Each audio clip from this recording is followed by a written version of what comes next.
മുനമ്പത്ത് എന്താണ് സംഭവിക്കുന്നത്? ആരുടെ ഭാഗത്താണ് ന്യായം? മുനമ്പത്ത് വലിയ പ്രതിഷേധങ്ങളും പ്രക്ഷോഭങ്ങളും ഒക്കെ നടന്നുകൊണ്ടിരിക്കുന്നുണ്ട്. കാരണം മുനമ്പം നിവാസികൾ നൂറുകണക്കിന് വർഷങ്ങളായിട്ട് തലമുറകളായിട്ട് താമസിക്കുകയും സ്വാതന്ത്ര്യാനന്തരം നിയമപ്രശ്നങ്ങളൊക്കെ ഉണ്ടായ സമയത്ത് വില കൊടുത്തു വാങ്ങി കാലങ്ങളായി കരമടയ്ക്കുന്ന ഭൂമി അവരുടേതല്ല എന്നതാണ് സർക്കാർ പ്രതിനിധികളും വഖഫ് ബോർഡും പറയുന്നത്.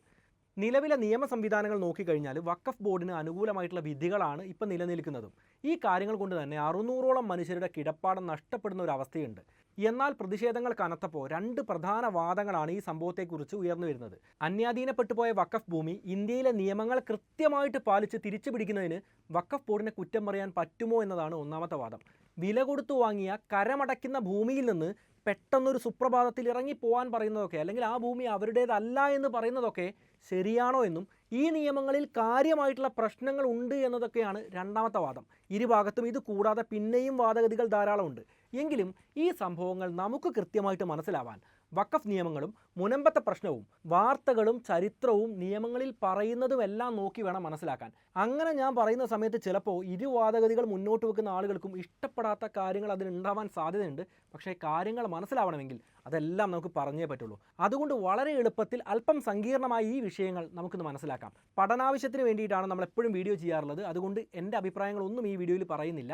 പറയുന്ന കാര്യങ്ങളുടെ സ്രോതസ്സുകളെല്ലാം തന്നെ പതിവ് പോലെ സ്ക്രീനിൽ കാണിക്കുന്നതാണ്. അവിടെയും ഇവിടെയും കേട്ടാൽ സംശയം ഉണ്ടാവും, തെറ്റിദ്ധാരണകൾ ഉണ്ടാവും. അതുകൊണ്ട് വീഡിയോ പൂർണ്ണമായിട്ടും കാണുക. നമുക്ക് നേരെ വീഡിയോയിലേക്ക് പോകാം. കൊച്ചിയിലെ ഒരു തീരപ്രദേശമാണ് മുനമ്പം. പടിഞ്ഞാറ് അറബിക്കടൽ, കിഴക്ക് പെരിയാർ നദി എന്നിവയാൽ ചുറ്റപ്പെട്ട ഏതാണ്ട് 26 കിലോമീറ്റർ നീളവും 5 കിലോമീറ്റർ വീതിയുമുള്ള വൈപ്പിൻ ദ്വീപിൻ്റെ വടക്കേ അറ്റത്തുള്ള ഒരു പ്രദേശം. എറണാകുളം ജില്ലയിലെ കൊച്ചി താലൂക്കിൽ ഉൾപ്പെട്ട മുനമ്പത്ത് 610ഓളം കുടുംബങ്ങൾ താമസിക്കുന്നുണ്ട്. ഇതുകൂടാതെ ടൂറിസത്തിൻ്റെ ഭാഗമായിട്ട് റിസോർട്ടുകൾ അടക്കമുള്ള നിർമ്മിതികളും അവിടെയുണ്ട്. മുനമ്പത്തെ ജനസംഖ്യയിൽ 65% പേർ ക്രിസ്ത്യൻ ലാറ്റിൻ വിഭാഗക്കാരാണ്. ബാക്കി ഷെഡ്യൂൾ കാസ്റ്റിൽ ഉൾപ്പെട്ട പിന്നോക്ക വിഭാഗക്കാരാണ്. അവിടെ ഇപ്പോൾ വലിയ സമരങ്ങളാണ്, പ്രതിഷേധങ്ങളാണ്. കാരണം അവരുടെ പൂർവികർ പണം കൊടുത്തു വാങ്ങിയ ഭൂമി വഖഫ് ചെയ്യപ്പെട്ട ഭൂമിയാണ്, ദൈവത്തിൻ്റെ ഭൂമിയാണ് എന്നതാണ് വഖഫ് ബോർഡിൻ്റെ വാദം. നിലവിലുള്ള നിയമ സംവിധാനങ്ങൾ നോക്കിയാൽ വഖഫ് ബോർഡിന് അനുകൂലമായിട്ടാണ് വിധിയുള്ളത്. ഉടനെ അല്ലെങ്കിലും 600ഓളം കുടുംബങ്ങൾക്ക് കിടപ്പാടം നഷ്ടപ്പെടുന്ന സാഹചര്യമുണ്ട്. ഈ സ്ഥലങ്ങളൊന്നും ഈടുവെച്ച് ബാങ്കിൽ നിന്ന് വായ്പ എടുക്കാനോ തുടർന്നുള്ള സ്ഥലക്കച്ചവടങ്ങൾക്കോ ഇനി അവിടെ സാധ്യതയില്ല എന്ന് തന്നെ പറയാം. എന്നാൽ ഇപ്പോൾ മുനമ്പത്ത് നടക്കുന്ന പ്രശ്നങ്ങൾ നമുക്ക് മനസ്സിലാവണമെങ്കിൽ വഖഫിൻ്റെയും മുനമ്പത്തിൻ്റെയും കഥ നമ്മൾ അറിഞ്ഞിരിക്കണം. വഖഫ് എന്ന വാക്കിൻ്റെ അർത്ഥം തടഞ്ഞു വെക്കുക, പിടിച്ചു വെക്കുക എന്നതൊക്കെയാണ്. ഇവിടെ ഇസ്ലാമിൽ മതപരമോ ജീവകാരുണ്യ പ്രവർത്തനങ്ങൾക്കോ ലഭിക്കുന്ന സ്വത്തുക്കളെ സൂചിപ്പിക്കാനാണ് ഈ പദം ഉപയോഗിക്കുന്നത്. ശരിയാ നിയമമനുസരിച്ച് ഒരു സ്വത്ത് വഖഫായി കഴിഞ്ഞാൽ അത് വിൽക്കാനോ അല്ലെങ്കിൽ മറ്റെന്തെങ്കിലും തരത്തിലുള്ള കൈമാറ്റങ്ങൾക്കോ യാതൊരു സാധ്യതയുമില്ല. അതെപ്പോഴും വഖഫ് സ്വത്തായിട്ട് തന്നെ നിലനിൽക്കുന്നതാണ്. ആ സ്വത്ത് പിന്നീട് അള്ളാഹുവിൻ്റേത് മാത്രമായിട്ട് മാറും. ആ സ്വത്തുക്കളുടെ മേൽനോട്ടം വഹിക്കാൻ മുത്തലവി എന്ന പദവിയിൽ ഒരാളെ നിയമിക്കുകയും ചെയ്യും. ഇന്ത്യയിൽ വഖഫിൻ്റെ ഉദ്ഭവം ഡൽഹി സുൽത്താനറ്റിൻ്റെ കാലഘട്ടം മുതലാണ് ആരംഭിക്കുന്നത്. 12-13 നൂറ്റാണ്ടുകളിൽ ഡൽഹി സുൽത്താനറ്റ് ഭരിച്ച മുഹമ്മദ് ഗോറി ഇന്നത്തെ പാകിസ്ഥാൻ്റെ ഭാഗമായ മുൾട്ടാനിൽ ജമാ മസ്ജിദിന് വേണ്ടി 2 ഗ്രാമങ്ങൾ സമർപ്പിക്കുന്നുണ്ട്. അതിൻ്റെ ചുമതലയ്ക്കായിട്ട് ഷെയ്ഖുൽ ഇസ്ലാം എന്നയാളെയാണ് ഏർപ്പാടാക്കുന്നത്. ഡൽഹി സുൽത്താനറ്റിൻ്റെ കീഴിലും മുഗൾ ഭരണത്തിന് കീഴിലും ഭരണകൂടവും സ്വകാര്യ വ്യക്തികളും ഇങ്ങനെ സ്വത്തുക്കൾ വഖഫായിട്ട് ദാനം ചെയ്തുകൊണ്ടേയിരുന്ന സാഹചര്യം ഇന്ത്യയിൽ ഉണ്ടായിരുന്നു. അങ്ങനെ ഇന്ത്യയിൽ എന്തായാലും വഖഫ് സ്വത്തുക്കൾ വർദ്ധിച്ചുകൊണ്ടേയിരുന്നു. ഇനി ബ്രിട്ടീഷുകാരുടെ കാലഘട്ടത്തിലേക്ക് നമ്മൾ വരികയാണെങ്കിൽ ആദ്യ കാലഘട്ടങ്ങളിലൊന്നും തന്നെ ഹിന്ദു മുസ്ലിം മതപരമായിട്ടുള്ള കാര്യങ്ങളിലൊന്നും തന്നെ ബ്രിട്ടീഷുകാർ കാര്യമായ ഇടപെടലുകളൊന്നും നടത്തിയിരുന്നില്ല. ആദ്യമായിട്ട് അത്തരമൊരു നീക്കം ഉണ്ടാവുന്നത് 1810-ലാണ്. അന്ന് പാസാക്കിയ ബംഗാൾ കോഡ് റെഗുലേഷൻസ് 19 പ്രകാരം ക്ഷേത്രങ്ങളും പള്ളികളും അടക്കമുള്ള പൈതൃകപരമായിട്ടുള്ള കെട്ടിടങ്ങളുടെയും പൊതു കെട്ടിടങ്ങളുടെയും ഒക്കെ വാടകയും മറ്റ് വരുമാനവും ഒക്കെ കൈകാര്യം ചെയ്യാൻ ലക്ഷ്യമാക്കി കൊണ്ടുവന്ന ഒരു നിയമമായിരുന്നു മേൽ പറഞ്ഞത്. എന്നാൽ ബ്രിട്ടീഷുകാർ വഖഫുമായിട്ട് ബന്ധപ്പെട്ട ഒരു സുപ്രധാന കേസിൽ ഇടപെടുന്നത് 19-ാം നൂറ്റാണ്ടിൻ്റെ അവസാനത്തിലാണ്. അന്ന് റസമോയ് ദൗർ ചൗധരി എന്നൊരാളുടെ സ്വത്തുക്കൾ ചിലത് വഖഫ് ചെയ്തതാണോ എന്നുള്ളൊരു തർക്കം കൽക്കട്ട ഹൈക്കോടതിയിൽ എത്തുകയാണ്. അദ്ദേഹത്തിൻ്റെ മരണശേഷം വളർത്തുമകനായ അബ്ദുൽ ഫത്തഹ് മുഹമ്മദാണ് ഇതിൽ അവകാശവാദം ഉന്നയിച്ചുകൊണ്ട് കോടതിയിൽ പോയത്. കൽക്കട്ട ഹൈക്കോടതി എന്നാൽ അത് വഖഫിൻ്റെ സ്വത്താണ് എന്നുള്ള വിധിയായിരുന്നു പുറപ്പെടുവിപ്പിച്ചത്. ഈ കേസ് പിന്നീട് ബ്രിട്ടീഷുകാരുടെ പ്രിവി കൗൺസിലിലേക്ക് പോകുന്നുണ്ട്. പ്രിവി കൗൺസിൽ എന്ന് പറഞ്ഞു കഴിഞ്ഞാൽ ബ്രിട്ടീഷ് കോളനിയിലെ കേസുകൾ തീർപ്പ് കൽപ്പിക്കുന്ന ഒരു ഉന്നത കോടതി സംവിധാനമാണ്. എന്നാൽ ഈ പ്രിവി കൗൺസിൽ ഉണ്ടല്ലോ, ഇത് ഈ ഒരു സ്വത്ത്, അതായത് ഈ തർക്കത്തിൽ നിലനിൽക്കുന്ന സ്വത്ത് വഖഫിൻ്റെ സ്വത്തല്ല എന്നും ഇതൊരു ഫാമിലി ട്രസ്റ്റ് പോലെ മാത്രമേ പരിഗണിക്കാൻ സാധിക്കൂ എന്ന വിധിയായിരുന്നു 1894 വ്യക്തമാക്കിയത്. അങ്ങനെ 1900-ന്റെ അവസാനങ്ങളിൽ തന്നെ ഈ നിയമവുമായി ബന്ധപ്പെട്ട പല തർക്കങ്ങളും നിലനിൽക്കുന്നുണ്ട് എന്ന കാര്യം ഒന്ന് മനസ്സിലാക്കി വെക്കുക. ഇതേ കാര്യം തന്നെ ബ്രിട്ടീഷുകാർക്ക് അന്ന് തന്നെ മനസ്സിലായിരുന്നു.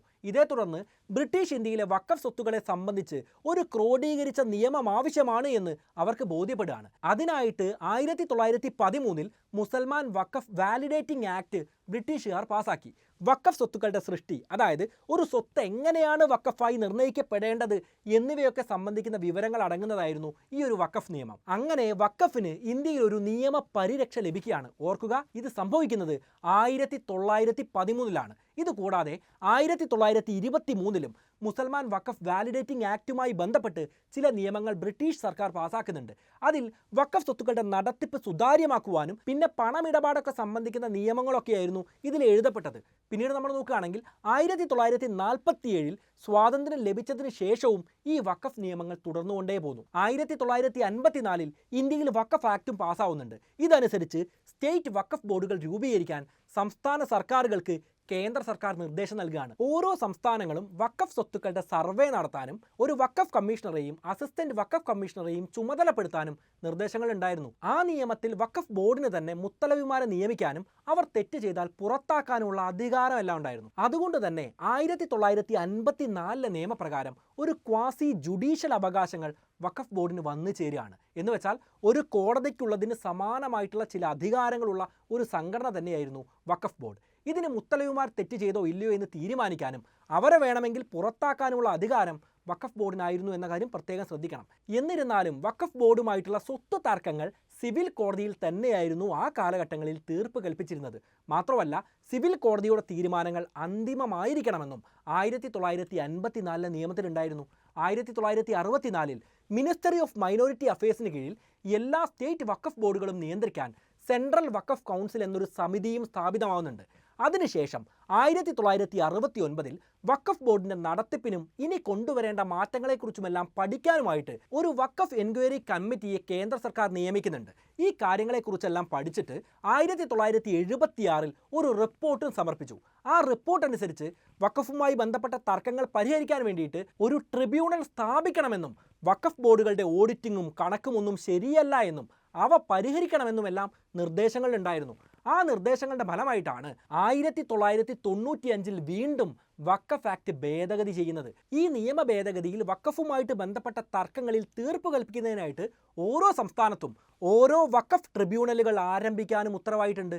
ജില്ലാ സെഷൻസ് അല്ലെങ്കിൽ സിവിൽ ജഡ്ജിയായിട്ടോ ക്ലാസ് 1-ന് താഴെയല്ലാത്ത റാങ്കുകളിലുള്ള സംസ്ഥാന ജുഡീഷ്യൽ സർവീസ് അംഗമായ ഒരാളോ ആയിരിക്കും ഈ ട്രിബ്യൂണലുകളുടെ ചെയർമാൻ.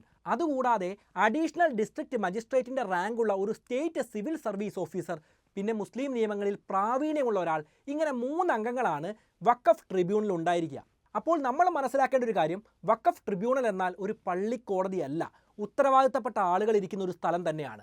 വഖഫ് ബോർഡിൽ മുസ്ലിം മതസ്ഥർ മാത്രമേ ഉണ്ടാവൂ, എന്നാൽ വിധികൾ പറയുന്ന കോടതിയിൽ, അതായത് വഖഫ് ട്രിബ്യൂണലിൽ മുസ്ലിം മതസ്ഥർ മാത്രമായിരിക്കില്ല ഉണ്ടായിരിക്കുക. എന്തായാലും ഈ നിയമം പ്രാബല്യത്തിൽ വന്നതോടെ 1995-ന് ശേഷം വരുന്ന വഖഫുമായിട്ട് ബന്ധപ്പെട്ട തർക്കങ്ങൾക്ക് സിവിൽ കോടതിയിലല്ല, മറിച്ച് ഈ 3 അംഗ ട്രിബ്യൂണലിലായിരിക്കും പരിഹാരം ഉണ്ടാവുക. മാത്രമല്ല, ട്രിബ്യൂണലിൻ്റെ തീരുമാനം അന്തിമമായിരിക്കും. എങ്കിലും ഹൈക്കോടതിക്ക് സ്വമേധയായോ അല്ലെങ്കിൽ മറ്റാരുടെയെങ്കിലും പരാതി പുറത്തോ ട്രിബ്യൂണൽ ഉത്തരവിന് ആധാരമായ ഡോക്യുമെൻറ്റുകൾ പരിശോധിച്ച് നടപടികളിൽ വീഴ്ചയുണ്ട് എങ്കിൽ ഉത്തരവ് ഭേദഗതി ചെയ്യാനോ റദ്ദാക്കാനോ കഴിയുന്നതാണ്. പക്ഷേ ഓർക്കേണ്ട ഒരു കാര്യം, വഖഫ് ട്രിബ്യൂണൽ പുറപ്പെടുവിച്ച ഉത്തരവിന് മേലുള്ള അപ്പീൽ അധികാരം ഹൈക്കോടതിക്ക് ഉണ്ടായിരിക്കുന്നതല്ല. ഇത് 2021-ൽ സുപ്രീം കോടതി തന്നെ ഒരു കേസിൽ വ്യക്തമാക്കിയിട്ടുണ്ട്. അതായത് ട്രിബ്യൂണലിൻ്റെ തീരുമാനം മൊത്തത്തിൽ റദ്ദ് ചെയ്യാനോ റീ ഹിയറിംഗ് നടത്താനോ ഉള്ള അനുവാദം ഹൈക്കോടതിക്ക് ഉണ്ടായിരിക്കുന്നതല്ല. നമുക്കറിയുന്നത് പോലെ ഈ ട്രിബ്യൂണൽസ് എന്ന് വെച്ച് കഴിഞ്ഞാൽ സുപ്രീം കോടതി, ഹൈക്കോടതി എന്നിവരുടെ ജോലി ഭാരം കുറയ്ക്കാനും തീരുമാനങ്ങൾ വേഗത്തിലെടുക്കാനുമായിട്ട് രൂപീകരിച്ച ഒരു ജുഡീഷ്യൽ അധികാരമുള്ള സംവിധാനങ്ങളാണ്. അതിനൊരു ഉദാഹരണം നമ്മൾ പറയുകയാണെങ്കിൽ ഇൻകം ടാക്സ് അപ്പാലറ്റ് ട്രിബ്യൂണൽ, ഇൻകം ടാക്സുമായി ബന്ധപ്പെട്ട് വരുന്ന തർക്കങ്ങൾ പരിഹരിക്കാൻ വേണ്ടിയിട്ടാണ് ഇത് ഉണ്ടാക്കിയിട്ടുള്ളത്. ഈ ട്രിബ്യൂണലിൻ്റെ തീരുമാനങ്ങളും അന്തിമം തന്നെയാണ് എന്ന് ഇവിടെ മനസ്സിലാക്കുക. വളരെ അപൂർവമായ ചില നിയമപ്രശ്നങ്ങളിൽ മാത്രമേ ഇത്തരം കേസുകളിൽ ഹൈക്കോടതിയെ സമീപിക്കാൻ നമുക്കെല്ലാം അധികാരമുള്ളൂ. കാര്യം മനസ്സിലായ സ്ഥിതിക്ക് ഇനി മനസ്സിലാക്കേണ്ട മറ്റൊരു കാര്യമുണ്ട്. വഖഫ് സ്വത്തുകളുമായി ബന്ധപ്പെട്ട് 2013 പാസാക്കിയ സുപ്രധാനമായിട്ടുള്ള ഒരു ഭേദഗതി നമ്മൾ അറിഞ്ഞിരിക്കണം. അന്നത്തെ കോൺഗ്രസ് സർക്കാരാണ് ഈ ഭേദഗതി നടപ്പിലാക്കുന്നത്.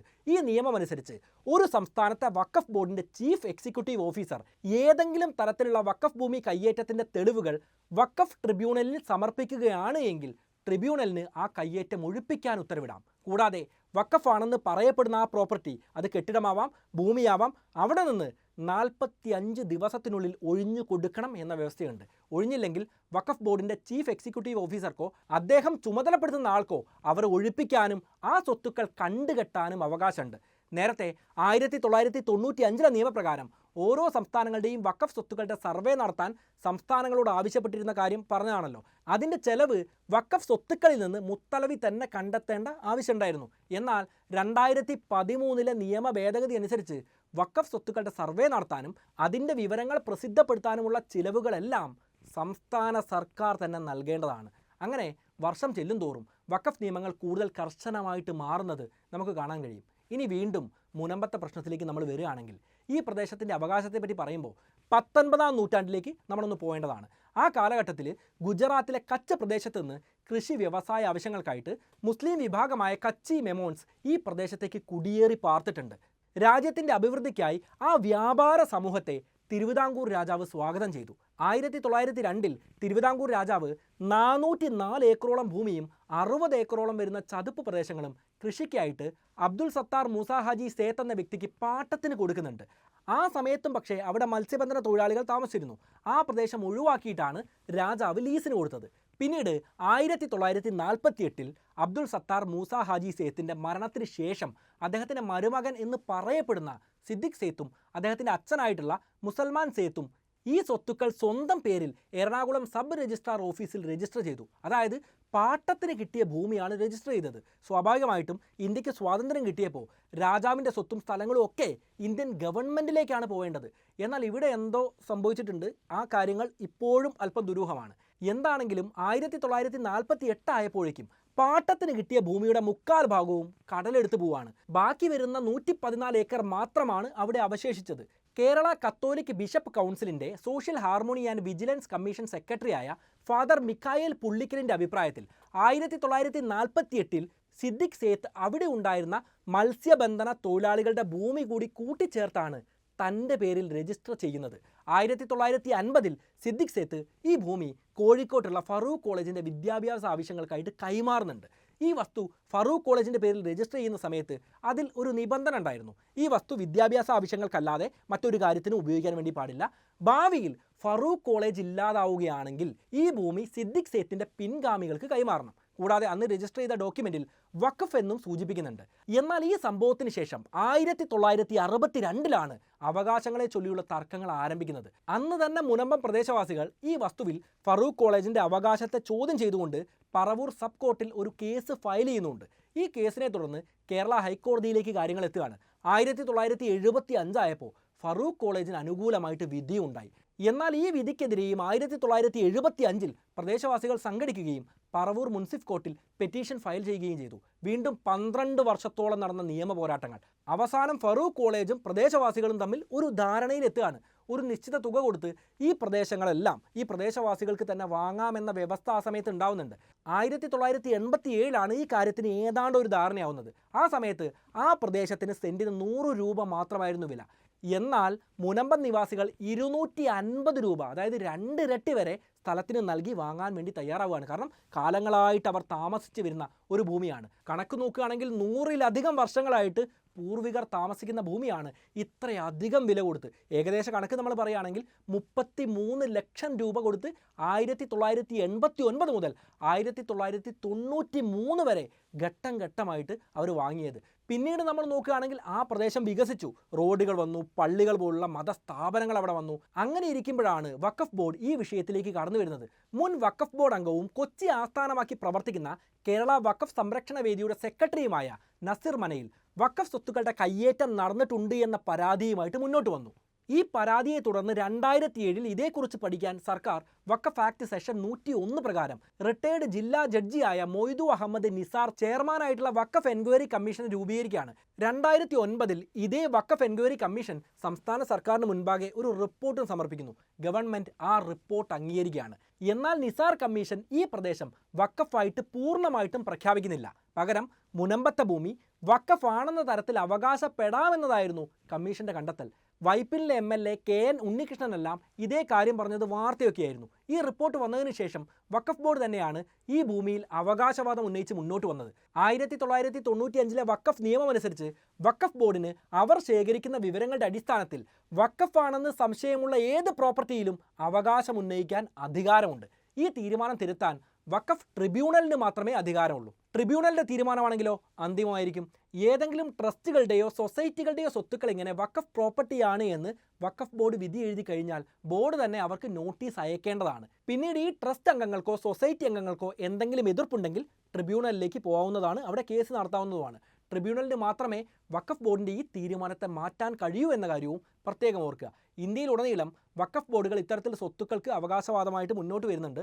ഉദാഹരണം നമ്മൾ പറയാനാണെങ്കിൽ കർണാടകയിലെ ഹോൺവാഡ, കലാൻബുർഗി, ബിഡാർ, ശിവമോഗ എന്നീ പ്രദേശങ്ങളിലെ കർഷകരുടെ ഭൂമി വഖഫാണെന്ന തരത്തിലുള്ള അവകാശവാദങ്ങളും തമിഴ്നാട്ടിലെ തിരുച്ചിറപ്പള്ളി എന്ന ഗ്രാമം പൂർണ്ണമായിട്ടും വഖഫാണെന്നും അവർ അവകാശപ്പെട്ടിരുന്നു. ആ ഗ്രാമത്തിൽ 1500 വർഷം പഴക്കമുണ്ട് എന്ന് പറയപ്പെടുന്ന സുന്ദരേശ്വര എന്ന അമ്പലമുണ്ട്. എന്തിനേറെ പറയുന്നു, അംബാനിയുടെ വീടിരിക്കുന്ന സ്ഥലമല്ലേ, അതും വഖഫ് പ്രോപ്പർട്ടിയാണ് എന്ന വാദം മുൻപേ ഉണ്ടായിരുന്നു. ഇങ്ങനെ രാജ്യത്തുടനീളം വഖഫാണെന്ന് അവകാശവാദം ഉന്നയിച്ച് ധാരാളം കേസുകൾ നമുക്ക് കാണാൻ കഴിയും. എന്തായാലും വിഷയത്തിലേക്ക് തന്നെ തിരിച്ചു വരികയാണെങ്കിൽ ഇവിടെ നമ്മൾ നോക്കുകയാണെങ്കിൽ നിസാർ കമ്മീഷൻ റിപ്പോർട്ടിനെ അടിസ്ഥാനമാക്കി വഖഫ് ബോർഡാണ് 2009 മുനമ്പം എന്ന് പറയുന്ന പ്രദേശം വഖഫ് ബോർഡിൻ്റെ പ്രോപ്പർട്ടിയാണ് എന്ന വാദം ഉന്നയിക്കുന്നത്. എന്നാൽ ആദ്യമൊന്നും സർക്കാർ ഈ കേസിൽ ഇടപെട്ടിരുന്നില്ല. എന്നാൽ ഇതിനെതിരെ മുൻ വഖഫ് ബോർഡ് അംഗമായ നമ്മൾ മുന്നേ പറഞ്ഞ നസീർ മലയിൽ ഹൈക്കോടതിയിലേക്ക് പോവുകയാണ്. 2016 നിസാർ കമ്മീഷൻ റിപ്പോർട്ട് പരിശോധിച്ച് വേണ്ട നടപടികൾ സ്വീകരിക്കാൻ ഹൈക്കോടതി ഡിവിഷൻ ബെഞ്ച് അന്ന് തന്നെ കേരള സർക്കാരിന് നിർദ്ദേശവും നൽകി. കൂടാതെ വഖഫ് നിയമത്തിലെ സെഷൻ 97 പ്രകാരം വഖഫ് ബോർഡിന് വേണ്ട നിർദ്ദേശങ്ങൾ നൽകാൻ കോടതി അന്ന് തന്നെ പറയുന്നുണ്ട്.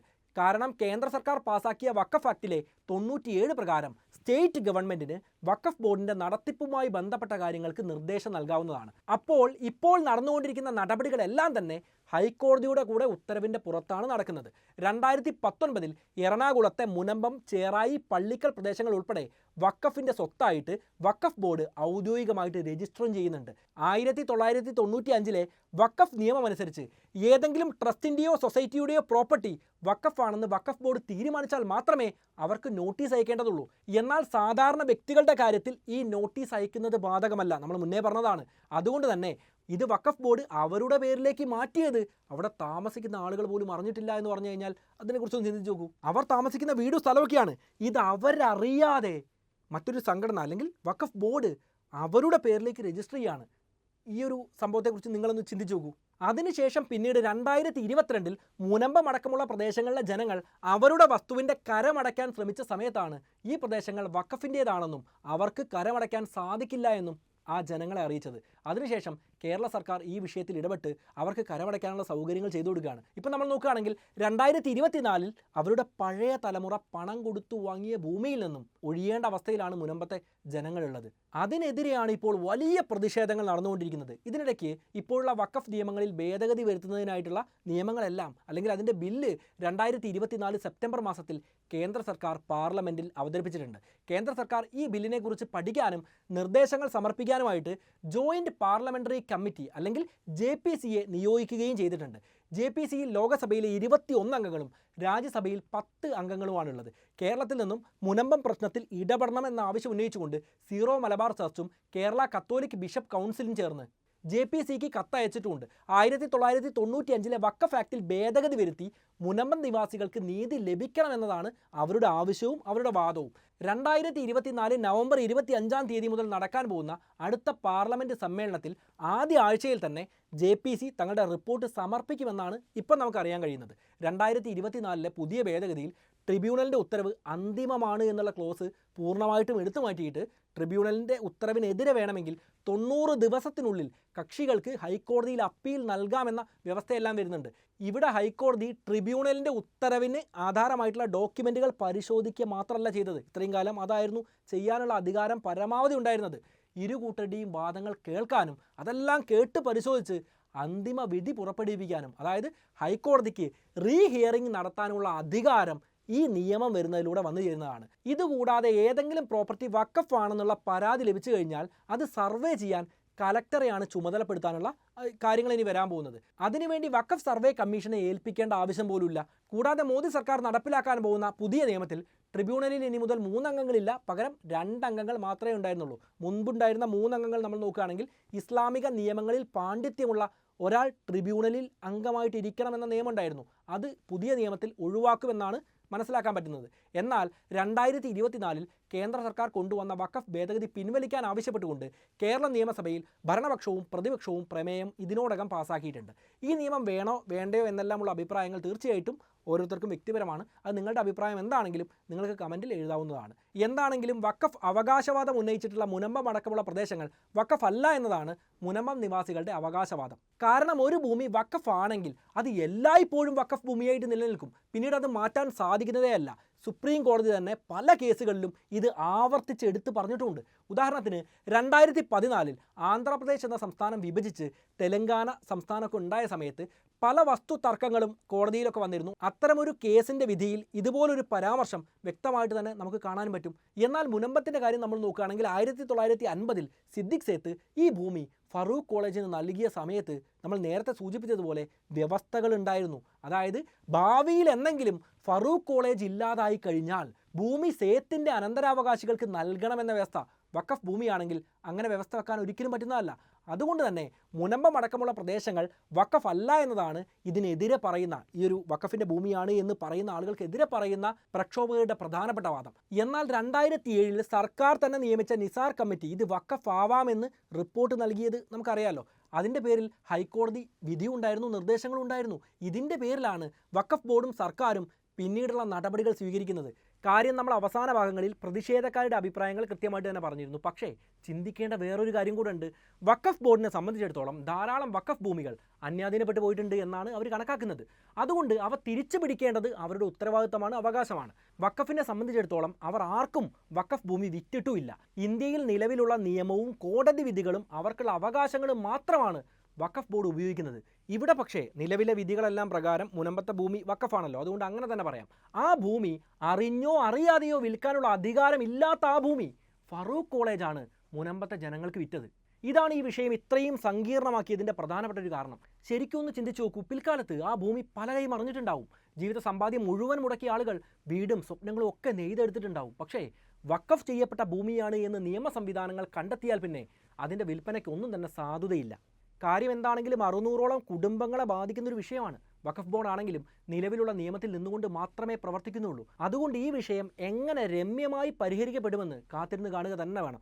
പിന്നെ നമ്മളെല്ലാവരും ചിന്തിക്കേണ്ട ഒരു കാര്യം, ഇത്തരം വിഷയങ്ങൾ പഠിക്കുന്നതിലും അറിയുന്നതിലും ഇരുഭാഗങ്ങളിലായിട്ട് നിൽക്കുന്നതിലും ഒന്നും തന്നെ ഒരു പ്രശ്നവുമില്ല. പക്ഷേ സമൂഹത്തിൽ വർഗീയതയും വിദ്വേഷവും പടർത്തുന്ന രീതിയിൽ അഭിപ്രായ പ്രകടനങ്ങൾ പരമാവധി ഒഴിവാക്കേണ്ടതാണ്. പരമാവധിയല്ല, പൂർണ്ണമായിട്ടും തന്നെ ഒഴിവാക്കേണ്ടതാണ്. പിന്നെ ഞാനിന്ന് പറഞ്ഞ കാര്യങ്ങളിൽ ചിലപ്പോൾ സംശയങ്ങൾ ഉണ്ടായേക്കാം, അല്ലെങ്കിൽ കൂടുതൽ ആ ഒരു കാര്യത്തെക്കുറിച്ച് വായിക്കണമെന്ന താല്പര്യമുള്ളവരുണ്ടാവാം. ആ ഭാഗങ്ങളിലെല്ലാം തന്നെ കൃത്യമായിട്ടുള്ള സോഴ്സുകൾ കൊടുത്തിട്ടുണ്ട്. അതേ തലക്കെട്ട് നോക്കി നിങ്ങൾ സെർച്ച് ചെയ്ത് നോക്കുകയാണെങ്കിൽ നിങ്ങൾക്ക് കൂടുതൽ കാര്യങ്ങൾ വായിക്കാനും പഠിക്കാനും ഒക്കെ പറ്റുന്നതാണ്. കൂടുതൽ കാര്യങ്ങൾ സ്വയമേവ പഠിക്കണം എന്ന താല്പര്യമുള്ള ആളുകൾക്ക് അത്തരം വഴികൾ തീർച്ചയായിട്ടും ഉപകാരപ്പെടും. നമുക്കെന്തായാലും മറ്റൊരു വിഷയവുമായിട്ട് വീണ്ടും കണ്ടുമുട്ടാം. It's me Anurag, signing off.